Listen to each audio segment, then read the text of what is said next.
என்னுடைய ஒரு மிகப்பெரிய பலம் வந்து என்னுடைய மனைவி, அவங்களும் காவல் கண்காணிப்பாளர், புதுக்கோட்டை காவல் கண்காணிப்பாளர். அவங்க கிட்ட நான் கேட்டேன், இந்த மாதிரி நம்மளே இப்படி மிரட்டுறாரு, ஒரு ஆய்வாளரோ, நமக்கு கீழே வேலை செய்கிற ஒரு சார்பு ஆய்வாளரோ, ஒரு காவலரோ எப்படி எதிர்கொள்ள முடியும்? இந்த மாதிரி இப்படி இந்த மிரட்டல் நீங்கள் பார்த்தீங்கன்னா தமிழ்நாட்டில் எவ்வளவோ அரசியல் கட்சிகள் இருக்கு, யாருமே இந்த மாதிரி பண்ண மாட்டாங்க. தனிப்பட்ட முறையில் ஒரு அதிகாரியை தாக்குறது, அவர் குடும்பத்தை தாக்குறது, இது திரு சீமான் மட்டும்தான் பண்றாரு. அவர் கட்சிக்காரங்க மட்டும்தான் பண்றாங்க. அவர் சொல்ல வர லாஜிக் என்ன சொல்றாரு?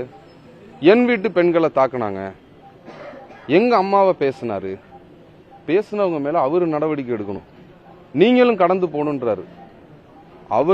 அவரு சுயமரியாதையை விட்டுட்டு செயல்படுறாருன்னா நான் அப்படி இருக்கணும்னு அவசியம் இல்லை. என் வீட்டில் இருக்கிறவங்களை, என் குழந்தைகளை, எங்க வீட்டில் இருக்கிற பெண்களை அவதூறா பேசுனா நான் சட்டப்படி நடவடிக்கை எடுத்திருக்கிறேன். நீங்க ஏற்கனவே கேட்ட மாதிரி தில்லைநகரில் வழக்கு பதிவு செஞ்சிருக்கிறாங்களே, சிறப்பான நடவடிக்கை காவல் ஆணையர் அவர்களின் உத்தரவின் பேரில் சிறப்பான நடவடிக்கை மாநகரத்தில் எடுத்திருக்காங்க. இது செப்பரேட், இது கிரிமினல் டெஃபமேஷன். அடுத்து சிவில் டெஃபமேஷன் மூவ் பண்ண போறேன். எல்லா விதமான நடவடிக்கையும் எடுக்க போறேன். தேவைப்பட்டால் வாழ்க்கை முழுக்க ஓய்வு பெற்ற பிறகு கூட நான் இந்த வழக்கை முன்னெடுத்துட்டு போவேன்.